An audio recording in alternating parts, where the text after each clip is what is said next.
विज्ञान में किसी ने बताया आपको कि कोई नियम बता दिया आपको, ठीक है, वो नियम आपने परीक्षा में end to end as it is लिख दिया, आपको 100 में से 100 नंबर मिल भी गए, लेकिन वो 100 में से 100 नंबर आपके किसी काम के नहीं है।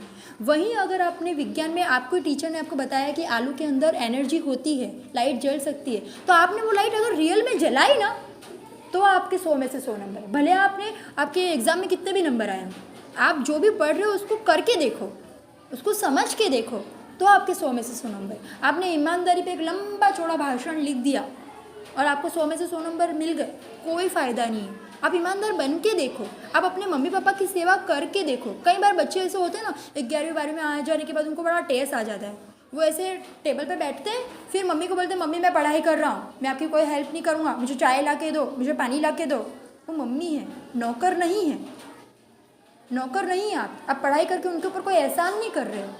कोई एहसान कर रहे हो क्या? कोई एहसान नहीं कर रहे हो आप पढ़ाई संघर्ष का दूसरा नाम है, जीवन संघर्ष का दूसरा नाम है।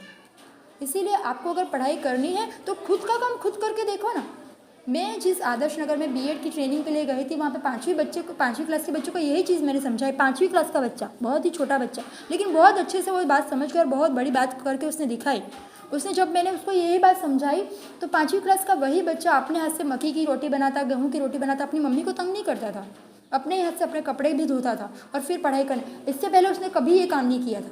उसने सारे काम खुद से किए, अपना कमरा भी खुद से साफ़ किया और फिर वो पढ़ाई करता।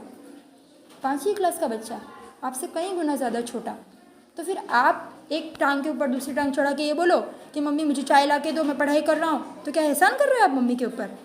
वो रात दिन मेहनत करती है मम्मी, सुबह उठती है, आपके लिए खाना बनाती है, सब कुछ करती है, इतनी मेहनत करती है और फिर आप उसके ऊपर टेस्ट जमा। गलत बात है। अगर आप उस मम्मी को इज़्ज़त नहीं दे सकते तो पढ़ाई आपको कोई इज़्ज़त नहीं दे सकती। पढ़ाई इज़्ज़त देती है, लेकिन पहले आप अपने मम्मी पापा को इज़्ज़त दें।